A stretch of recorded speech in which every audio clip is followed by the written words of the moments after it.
चलिए दोस्तों, खेसारी लाल के आज फाइनली गाना आने वाला है। इसी वीडियो में शुरू से लेकर अंत तक लगा रहिए। हमेशा ऐसा वीडियो न्यू इन्फॉर्मेशन जितना जल्दी आज लाने बताने का प्रयास करता हूँ, ऐसा वीडियो न्यू इन्फॉर्मेशन जितना जल्दी लाने का मैं प्रयास करता हूँ आप लोगों तक। खेसारी लाल के गाना का टीजर आया जिस गाना के नाम है मौसमी।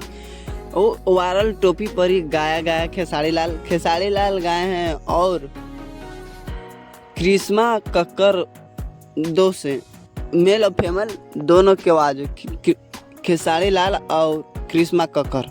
अब बात करें तो कृष्णा बेदर्दी धमाल देते हैं गाना लिख के, जब देते हैं तो वायरल टॉपिक पर देते हैं लेकिन बवाल भोजपुरी इंडस्ट्री में मचा कर रख देते हैं। बात करें इस संगीत के तो आर्या शर्मा संगीत दिए हैं, वो भी अच्छा खासा बनाते हैं और बवाल धमाल मचा के रख देता है भोजपुरी इंडस्ट्री में।